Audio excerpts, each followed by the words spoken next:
அவர்கள் ஏழைகள். அனைவருக்கும் அன்பு வணக்கம். ஓம் நந்தியம்பெருமான் திருவடி போற்றி. ஓம் திருமூலர் திருவடி போற்றி. ஓம் நம சிவாய. அதிகாரம் 2, திருவடி பேரு. திருமந்திரம் 1599. மேல் வைத்தவாறு செய்யாவிடின் மேல்வினை மால் வைத்த சிந்தையை மாயமதாக்கிடும். பால் வைத்த சென்னி படரொளி வானவன் தாள் வைத்தவாறு தற்பித்தவாறே. Translation: If one does not do as said earlier, the karma of yours will convert the stupefied mind into the arena of delusion. Abide by holding the feet of the Lord of the illuminating mighty head. அப்படின்னு கொடுத்துருக்காங்க. வித்யாமா நான் வரல நினைக்கிறேன். நான் அப்படியே continue பண்றேன். மேல் வைத்தவாறு செய்யாவிடின் மேல்வினை. இதன் நம்ம போன பாடல்ல திருவடி ஞானத்தை பத்தி பார்த்தோம். திருவடி ஞானம்ங்கிறது இறைவனோட விழிப்புணர்வு நிலை. அந்த நிலைக்கு நம்ம போகிறது. அந்த நீங்க அந்த அவேர்னஸை உங்களுக்குள்ள கொண்டு வரலன்னா அதுதான் மேல் வைத்தவாறு செய்யாவிடின். இப்போ ஏன் அவேர்னஸ் ரொம்ப முக்கியம் அப்படின்னு பார்த்தீங்கன்னா, நம்மள்ட்ட இருக்கிறது நம்ம பார்த்துருக்கோம். நம்மள்ட்ட இருக்கிறது நம்மக்கிட்ட ஒரு பிடிக்கிற கயிறா ஒன்று இருக்கிறது நம்மள்ட்ட இருக்கிற சிவனோட ஒளி தான். அதுதான் கவனமாகவும் விழிப்புணர்வாகவும் இறைவனோட திருவடியாகவும் நமக்குள்ள இருக்கு. இப்போ நான் வெறும் கவனத்தை வச்சு நான் என்னோட அதுவே எனக்கு நல்ல விழிப்புணர்வோட இருக்கேன் அப்படின்னாலும் அந்த இறைவன் திருவடிக்கு போகலைன்னா அதுல என்ன இருக்குன்றத அடுத்த லைன்ல சொல்றாங்க. மால் வைத்த சிந்தையை மாயமதாக்கிடும். இங்க மால்னா இதுபடி அகராதிப்படி நான் பார்க்குறேன். பற்று, மால்னா பற்று, பாசம், அந்த மாதிரி. அது எதனால அப்படின்னா நம்ம நானுன்ற ஒரு விஷயம் நமக்குள்ள இருக்குன்றதுனால நமக்கு பற்று, பாசம், அந்த மாதிரியான விஷயங்கள்லாம் நமக்கு இருக்கும். அது சிந்தையை மாயமதாக்கிடும். நானுன்றது ஒரு விஷயம் இருக்கும்போது நம்மளை சுற்றி தான் ஏன்னா இந்த உலகியல்ல நம்ம பாடம் கற்றுக்கணுங்கிறதுக்காக அந்த நானுன்ற ஒரு விஷயம் இருக்கு. எப்போ இந்த பாடத்தை முடிச்சு நம்ம இறைவன் கிட்ட போறோமோ அப்போ இந்த தூய்மையாகி தான் நம்மளால போக முடியும். அந்த நானுன்ற பற்றோடே இருந்தோன்னா அந்த ஈகோ, அந்த மனம், அதுபடிதான் நம்ம போகும்போது அது இன்னும் நம்ம சிந்தையை மாயத்துக்குள்ளாக்கும்.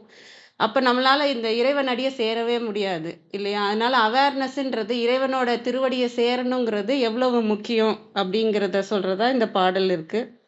இப்போ நம்ம ஃபோக்கஸ் பார்த்தோம். ஃபோக்கஸ்னா ஒரு விஷயத்துல நீங்க உங்க கவனத்தை வைக்கிறது தான் ஃபோக்கஸ்.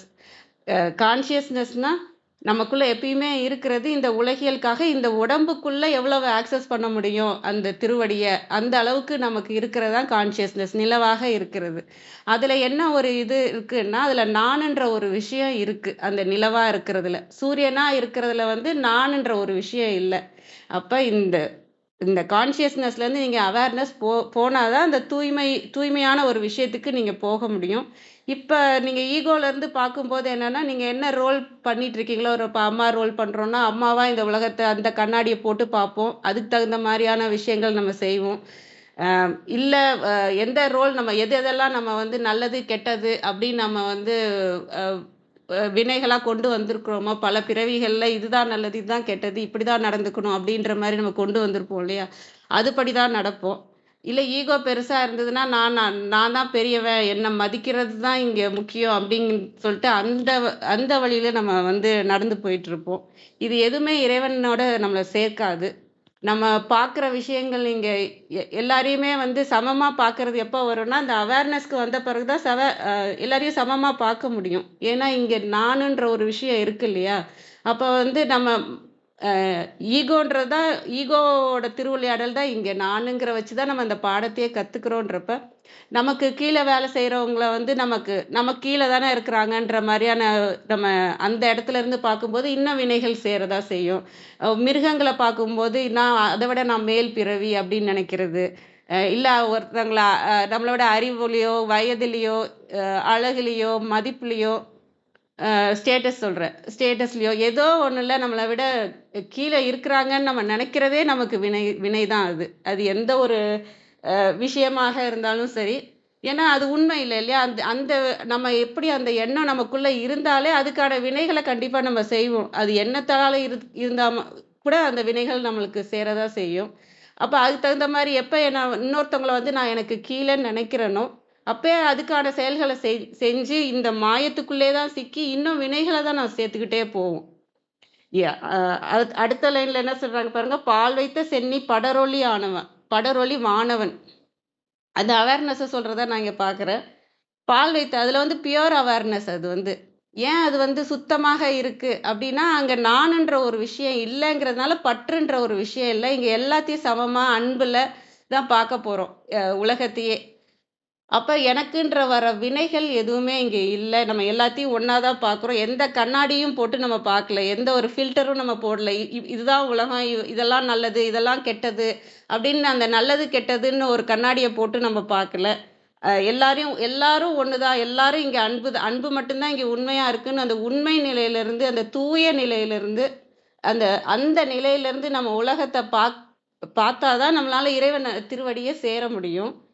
தாழ் வைத்தவாறு தற்பித்தவாறு. அதுதான் உங்களோட திருவடியாக நீங்க வைத்து நிலை பெற்றவாறு இருந்தா மட்டும்தான், நம்ம அந்த திருவடிய வந்து நம்ம திருவடி பேருன்னு குடுத்துருக்காங்க இல்லையா? அந்த திருவடி பேருங்கிறது இந்த இறைவனோட திருவடிய பற்றிக்கொண்டு, அதுல இருக்க உண்மைய, அதுல இருக்க சுத்தத்த, அந்த அத நம்ம புரிஞ்சு நம்ம அதுல போய் நின்னா மட்டும் தான் இறைவன் திருவடிய சேர முடியும். இந்த ஈகோன்ற ஒரு விஷயத்த வச்சு நான் அதான் அந்த ஃபோக்கஸ்லேருந்து நம்ம அடுத்த நிலையில வரும்போது நிகழ்காலத்துல தான் வாழ்வோம் இல்லையா? அந்த நிகழ்காலத்திலயுமே வந்து நான் என்ற ஒண்ணு இருக்கும்போது நம்ம அந்த கண்ணாடிய போட்டு தான் பார்ப்போம். ஆக நம்ம என்னதான் நல்ல ஃபோக்கஸ் இருந்தாலும் சரி, நல்ல கான்ஷியஸ்னஸ் இருந்தாலும் சரி, அது வந்து ஒரு நிலவு மாரி தான். அது நான் என்ற ஒரு இந்த உடம்புக்குள்ள அடங்க பெற்றது. அது இல்லாம இந்த உடம்புக்குள்ளன்றது இல்லாம இறைவன் வந்து எங்கும் நிறைந்திருக்கிற இறைவனோட திருவடிய நமக்குள்ள கொண்டு வந்து, நம்ம அதுல வைக்கும்போது தான் நம்ம உண்மையா நம்ம வந்து பார்ப்போம். உலகத்த எப்படி பார்க்கணும்? அத எப்படி உண்மையாக பார்க்கணும்? எது உண்மையாக இருக்கு? அப்படின்றத நம்மளால பார்க்கவும் முடியும். அத சமமா பார்க்க முடியும். அன்பா பார்க்க முடியும். உள்ளுக்குள்ள அமைதியா இருக்கும். நல்லது, கெட்டதுன்ற அந்த ரெட்டிப்பு தன்மை இங்க இருக்காது. அந்த நிலைக்கு போக போக அதிலே பற்றிக்கொண்டு இருக்க தான் நம்மளால இறைவன் திருவடியிலேயே நிலைத்து நிற்க தான் இறைவனாக அடுத்தடுத்த நிலைக்கு நம்மளால போக முடியும். அத சொல்றது தான் இந்த பாடல நான் புரிஞ்சுக்கிறேன். அனைவருக்கும் நன்றி. வாங்க கிருத்திகா அம்மா. வணக்கம் அம்மா. வணக்கம். அனைவருக்கும் இனிய காலை வணக்கம். கவியர் ஐயா இருந்தாங்க. ஐயா கவியர் ஐயா மேல வரீங்களா? நீங்க அவருக்கு இன்வைட் கொடுத்துருங்கம்மா. கொடுக்க முடியல. நன்றி. நீங்க தொடருங்கம்மா. நான் அடுத்து நான் இது பண்ணிக்கிறேன். நீங்க தொடருங்க. நன்றி.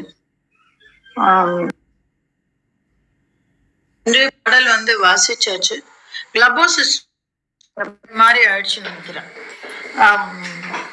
நான் அர்த்தநாரியாக்காக தேவாரம்.org இருக்கிறது வாசிச்சிடுறேன். பொழிப்புரை. பாடல் வந்து மேல் வைத்தவாறு செய்யாவிடின் மேல்வினை மால் வைத்த சிந்தையை மாயமதாக்கிடும் அப்படின்னு இருக்கு.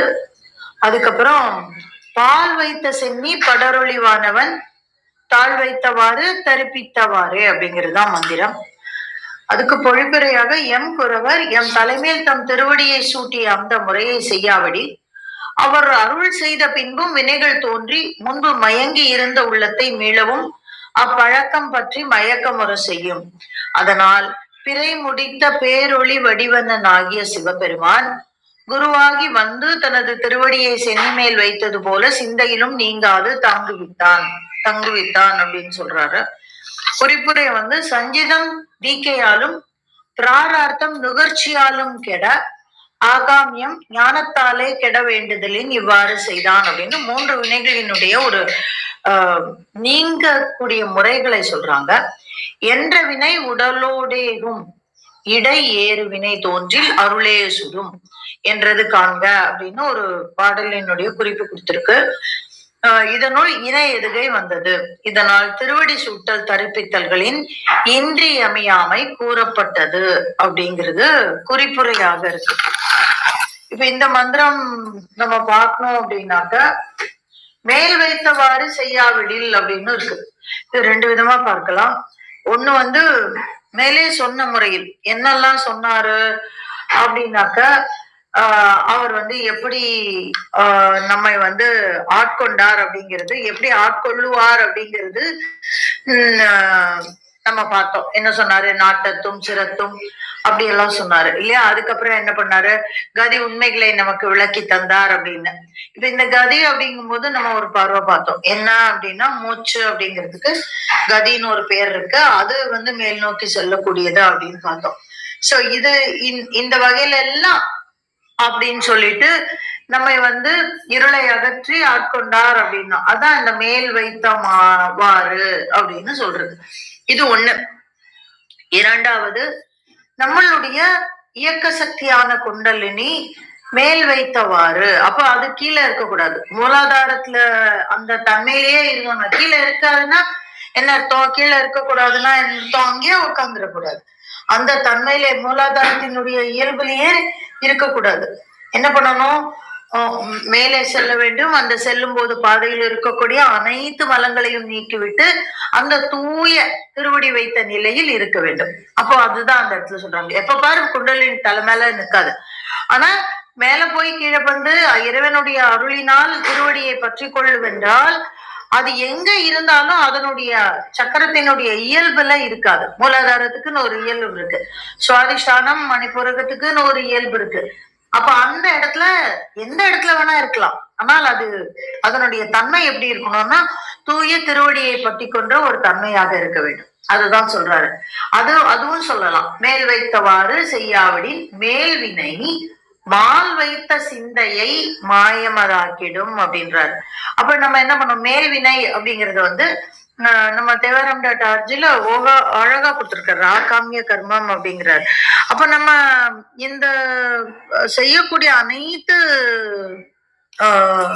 விஷயங்களையும் நம்ம திரும்பி திரும்பி வினை ஏற்றிக்கொண்டே செல்வோம்.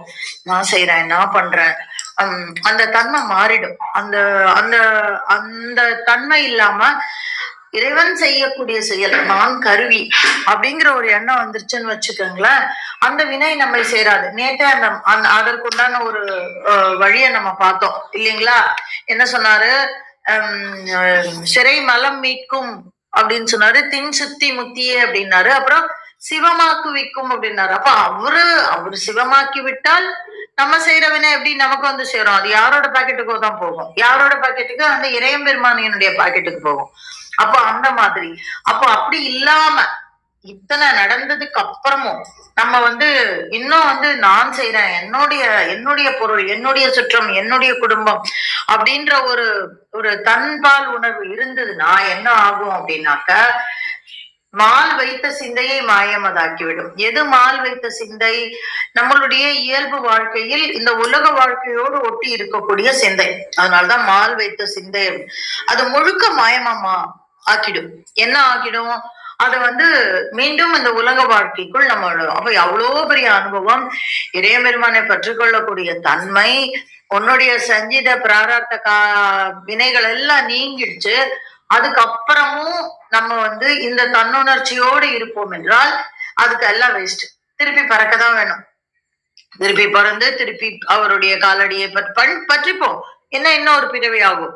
அங்க போய் பற்றி கொண்டு மீண்டும் நாம் இறைவனை தேடி அழுது புலம்பி அவரை பெற்று மேலே உய்ய வேண்டும். அதுதான் அந்த இடத்துல. அப்ப மாயம் நம்மை சூண்டு விடும். அப்படி இல்லாம பால் வைத்த சென்னி படரொழிவானவன் அப்படின்றார். அப்ப இந்த இடத்துல பால் வைத்த சென்னி அப்படின்னா அந்த பால் போன்ற தூய்மை அப்படின்னு நம்ம எடுத்துக்கலாம். இல்லைன்னா பால் போன்ற வெண்மையான நிலவை சூடியவன் அப்படின்னு நம்ம வைக்கலாம். பால் வைத்த சென்னி அப்படின்னு சொல்றாரு. சென்னினா தலை, நம்ம ஏற்கனவே பார்த்திருக்கோம் இல்லைங்களா? அப்போ அந்த பால் வைத்த சென்னி படரொழிவானவன். அப்ப இந்த இடத்துல நிலவு அப்படின்னு நம்ம பார்க்கிறது தான் சரியான ஒரு பொருளா இருக்கும். அப்போ அந்த அந்த அந்த தூய்மையான நிலவை தன்னுடைய தலையில் சூடி இருக்கக்கூடிய அந்த தலைவன் என்ன வானவன் அப்படிங்கிறார். வானவன்னா தலைவன் நம்ம எடுத்துக்கலாம். படரொழியானவன் அப்படின்னா படர்ந்த ஒளியை கையில் தலையில் சூடியவன் அப்படின்னு கூட நம்ம எடுத்துக்கலாம். தாழ் வைத்தவாறு கற்பித்தவாறு அப்படின்னு இதுக்கெல்லாம் நம்ம எந்த எஃபர்ட்டும் எடுக்க வேண்டாம். நம்ம அவருடைய காலை விடாமல் பற்றி கொண்டால் போதும். அதனாலதான் சொல்றாரு தாழ் வைத்தவாறு தரிப்பித்தவாறு. தரிப்பித்தவாறுன்னா அவரு பண்றாரு. It's a work done by him.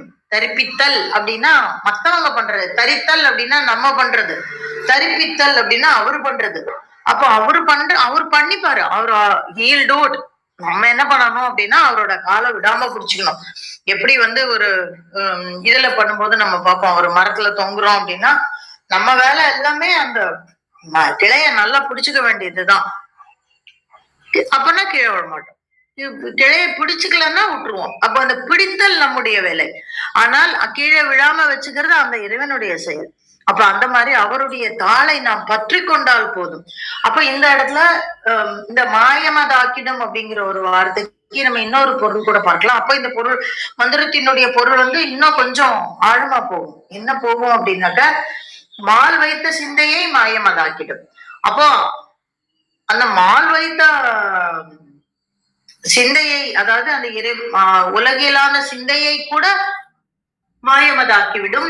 எப்பொழுது அப்படின்னாக்கா பால் வைத்த சென்னி படரொழிவானவன் தாழ் வைத்தவாறு கற்பித்தவாறு. அப்போ அவருடைய காலை நம்ம பற்றி கொண்டால் அவர் அவனுடைய திருவடியை தரிப்பித்தே நம்முள்ளே வைத்திருக்கும் பொழுது என்ன ஆகும் அப்படின்னாக்க மால் வைத்த சிந்தையை மாயமதாக்கிடும். அப்படின்னா அந்த அவருடைய காலை பற்றி கொண்டே இருந்தோம் என்றால் அந்த உலகிலான பார்வைகள் மாயமாக மறைந்து விடும் அப்படின்னு நம்ம புரிக்கலாம். அப்போ என்ன செய்யணும் அப்படின்னாக்கா மேல் வைத்தவாறு செய்யாவிடில் அப்படின்னு மேல்வினை அப்படின்னு ஒரு இடத்துல தொக்கி நிக்குது. அப்போ அந்த மேல்வினை என்ன ஆகும் அப்படின்னாக்கா அதுவும் சேர்ந்து மாயமாக மாறிவிடும் அப்படின்னும் நம்ம புரிஞ்சுக்கலாம். மொத்தத்துல இது என்ன அப்படின்னாக்க இறைவனை பற்றி கொள்ள வேண்டும். அது ஒண்ணுதான் நம்ம வேலை. அதற்குள்ளே இருக்கக்கூடிய அனைத்து செயல்களையும் அவர் நமக்காக செய்து தருவார். இல்லாவிடில் மாயம் நம்மை மறைத்து விடும் அப்படின்னு ஒரு சின்ன பயத்தை காட்டுறாரு. அப்ப எப்படி கீழே இறங்காம இருக்கிறது? பக்தி தான் ஒரே வழி. ஞானம் ஒரு வழிதான்.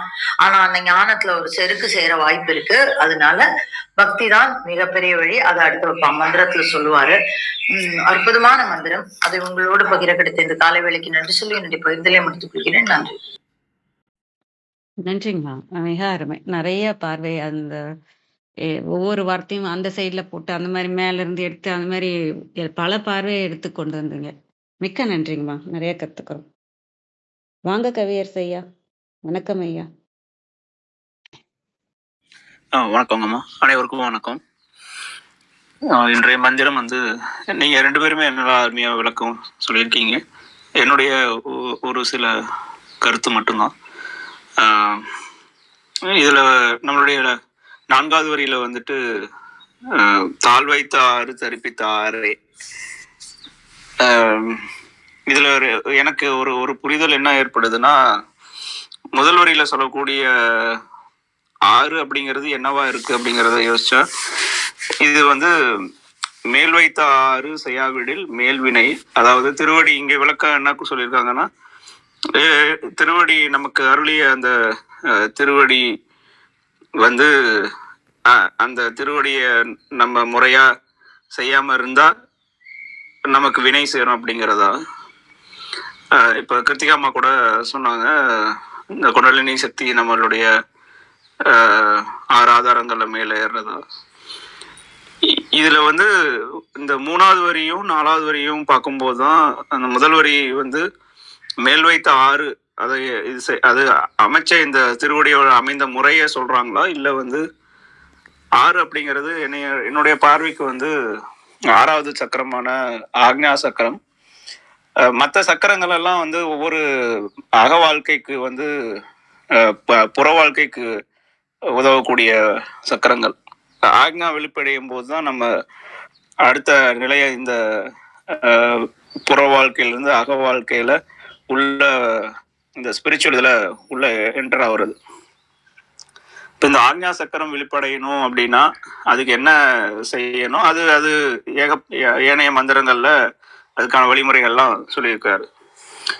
இப்ப மால் வைத்த சிந்தையை மாயமாக்கிவிடும், மாயதாக்கிவிடும். அதுக்காக அது மூணாவது வரியில வந்து பால் வைத்த சென்னி படரொலியானவன். இதுல முன்னாடி 3வது தந்திரம் 4வது தந்திரத்துல எல்லாம் பார்த்துருக்குறோம். நமக்கு அந்த இங்க பால் அப்படிங்கிறது வந்து நம்மளுடைய அந்த ஸ்பைனல் ஃப்ளூயிட் குண்டலினி சக்தி அப்படிங்கிறது நம்ம மூலாதாரத்துல இருந்து செல்லக்கூடிய காந்த அலைகள். அது வந்து அது எங்க வந்து ரீச் ஆகணும் அப்படின்னா பீனியல் கிளாண்டை வந்து போய் ட்ரிகர் பண்ணணும். பீனியல் கிளாண்டை ட்ரிகர் பண்ணுனா பீனியல் கிளாண்டு வந்து மெலட்டனின் செரட்டனின் செக்ரீட் ஆகும். செரட்டனின்ல ஒரு காம்போனன்ட் வந்து மெலட்டனின். அந்த மெலட்டனின் தான் வந்து நம்மளுடைய ஆக்ஞா சக்கரத்தை வந்து வெளிப்படைய வைக்கும்.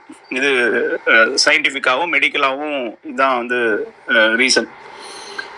அப்ப அந்த பீனியல் கிளாண்டை ட்ரிகர் பண்ணக்கூடிய அந்த பீனியல் கிளாண்ட் ட்ரிகர் ஆகாத வரைக்கும் இது என்ன அப்படின்னா நம்ம மாய உலகில் இருக்கிறோம். மாய உலகன்னா நமக்கு படைக்கப்பட்டது இந்த மாதிரியான சுகத்தை எல்லாம் அனுபவிக்கதான், பணம் சம்பாதிக்க, காசு சம்பாதிக்க, பதவி அடைய அப்படிங்கிற விஷயத்த இதெல்லாமே மாயையா நம்ம நினைச்சிட்டு இருக்கிறோம். ஆனா அதெல்லாம் கிடையாது. இறைவனுடைய திருவடியை வந்து நீ பிறவா நிலையை அடையணும் அப்படின்னா ஆக்ஞா சக்கரம் தூண்டப்படணும். அது 6வது சக்கரமா இருக்கக்கூடிய ஆக்ஞா சக்கரம் தூண்டப்படணும். அது தூண்டினாதான் வந்து இந்த வினையில இருந்து நம்ம மீள முடியும். அது எப்படிப்பட்ட ஒரு இதா இருக்கும் அப்படின்னா அந்த அந்த நிலையானது ஆக்ஞா சக்கரம் தூண்டப்பட்ட அந்த நிலையானது பால் வைத்த சென்னி படரொலியானவன். அப்பதான் நம்மளுடைய அந்த இது இன்னொரு 4வது தந்திரம் நினைக்கிற ஒரு இதுல கூட நம்ம பார்த்துருக்குறோம். நம்மளுடைய 6வது சக்கரத்தை தாண்டி நமக்கு ஏற்படக்கூடிய சூரிய ஒளி, சந்திர ஒளி, இதை தாண்டி வந்து வான்மண்டலம், இதோடைய இந்த வெளிச்சம், இதெல்லாம் நம்ம பார்த்துருக்குறோம். இந்த நிலையை அடையணும் அப்படின்னா 6வது சக்கரம் தூண்டப்படணும். அது தூண்டினாதான் வந்து வினையில இருந்து நம்மளால மீள முடியும். அதுக்கான அமைப்பை வந்து இறைவனை கொடுத்து வச்சிருக்கிறான். நமக்கு படைத்த இந்த இதுலயே வந்து நமக்காக கொடுக்கப்பட்டிருக்கு அப்படிங்கிறத சொல்றதா நான் புரிஞ்சுக்கிறேன். நன்றிங்கம்மா. நன்றி ஐயா, நல்ல விளக்கம் கொடுத்தீங்க. உங்களோட பார்வை மிக அருமை ஐயா, மிக்க நன்றி. வாங்க மகேந்திரன் ஐயா, வணக்கம் ஐயா.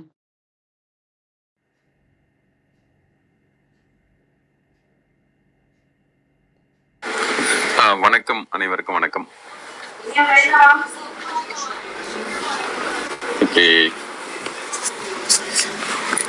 சுருக்கமா நம்ம பாடல் பார்த்துடலாம். ஒரே செகண்ட் அதை எடுத்துக்கிறேன் நான் பாடல. நன்றி. அப்படி திரும்பி பார்த்தோம்னா 1599 நாட்கள் அருமை. நாளைக்கு 1600வது நாள்ல வந்து தொடரும். இந்த தளத்தின் மூலமாக அது என்ன மாதிரியான ஒரு தெய்வ அருள், அந்த ஒரு கன்சிஸ்டன்சி, ஒவ்வொருவருடைய ஆக்கப்பூர்வமான பங்களிப்பு, எல்லாருக்கும் முன்கூட்டியாக நிறைந்த வாழ்த்துக்கள். சிறப்பு. ஓப்பன் ஆகுது, கொஞ்சம் தாமதமாகுது, பொறுத்துக் கொள்ளுங்க. நல்லது. 1599வது திருமந்திரம், 6ஆம் தந்திரம், திருவடி பேரு.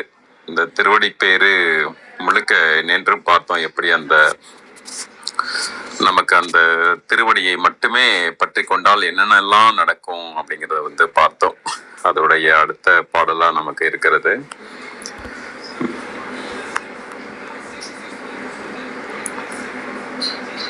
மேல் வைத்த ஆறு செய்யாவிடில் மேல் வீணை, மேல் வைத்த ஆறு செய்யாவிடில் மேல் வீணை, மால் வைத்த சிந்தையை மாயமதாக்கிடும்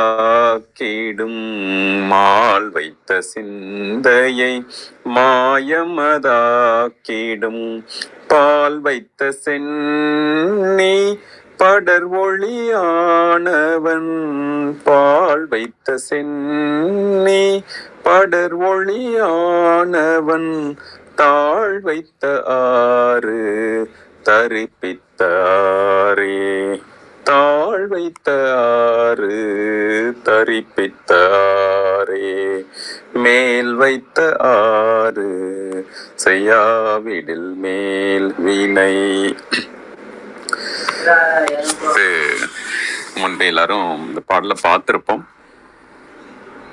அது நமது தலைமேல் இருக்கின்ற திருவடி இறைவன் வைத்து அருளிய அந்த நிலையோடு நம்ம தொடர்ந்து இருத்தி கொள்ள வேண்டும். எப்போது நம்மளுடைய சிரசின் மேல் இருப்பது அங்குதான் ஆரம்பமே, அங்குதான் இறையின் திருவடி நம்மிடம் இருப்பதாக பார்க்கலாம். அதனுடைய தேவ ஒளியை நம்ம எந்த அளவுக்கு உள்ளுக்குள் அனுமதிக்கிறோங்கிறது சரியானது இல்லை, அதற்கென்று தகுதிப்படுத்திக் கொள்ளுது.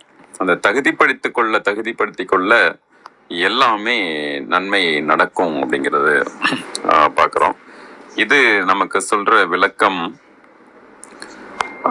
என் மேன்மேலும் சேர்ந்து கொள்ளும் வினைகளால் மாயனாகிய திருமால் மாயைகளால் வைத்த எண்ணங்களையே கொண்டு மாயத்திலேயே எனது வாழ்க்கை இருக்கும்படி ஆக்கிவிடுகிறது. எமது இந்த தலையில் அமிழ்தமாக இருக்கின்றவனும் எங்கும் படர்கின்ற ஒளி வடிவமாக இருப்பவனும் ஆகிய இறைவன் தமது திருவடியை எனது தலையின் மேல் வைத்து அருளிய வழிமுறையையும் முக்திக்கான அனைத்து நலங்களையும் எமக்கு அருளிய வழிமுறையுமே எம்மை அப்படிப்பட்ட மாய வாழ்க்கையிலிருந்து காப்பாற்றுகிறது அப்படிங்கிறது இருக்கு. இது நம்ம முதல்ல எது மாயை, அந்த மாயையிலிருந்து எது மெய்மை என்கின்ற அந்த ஒன்றின் மீது நமக்கு எப்போதுமே அந்த தெளிவு வேண்டும். அது மனம் என்பது ஒரு செயலை செய்யணும் அப்படின்னாலும் சரி, ஒரு இடத்துக்கு போகணும், அதன் மூலமாக நமக்கு நல்லது கிடைக்க போகுது அப்படிங்கிற மாதிரியா இருந்தாலும் சரி, அல்லது நம்ம உள்ளுக்குள்ள ஒரு உள்ளொளி நம்மிடம் சொல்லும்.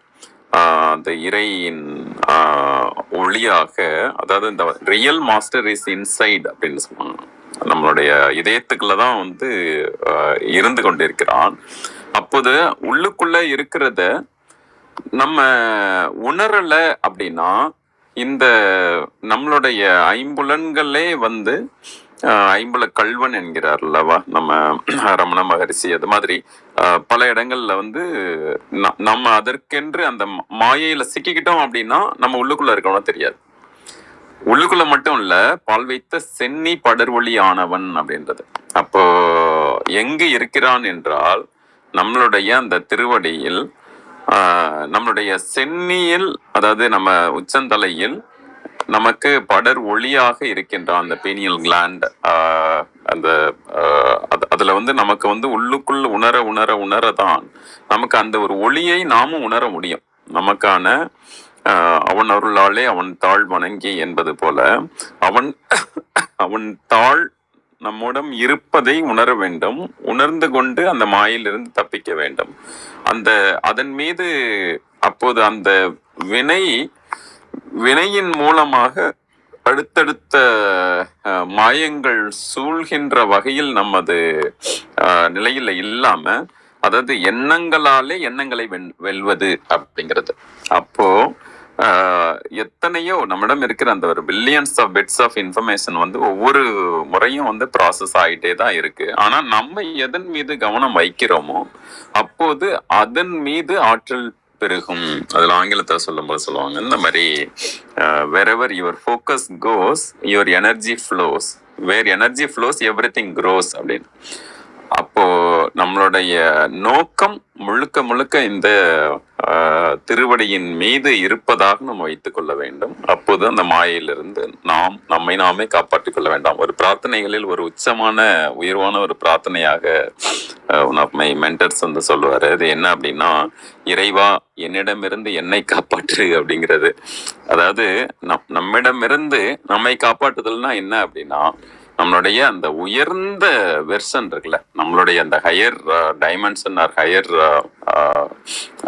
யூ, அந்த ஹையர் யூவை நோக்கி போறதுக்கு உங்களோட லோயர் யூ கீழே எழுத்தாலும் கூட அங்கிருந்து நம்மை காத்து கொண்டு நாம் வந்து படிப்படியாக முன்னேற வேண்டும். அப்போது என்ன வேண்டும் என்றால், ஒரு அதீத அசாத்தியமான ஒரு விழிப்புணர்வு வேண்டும்.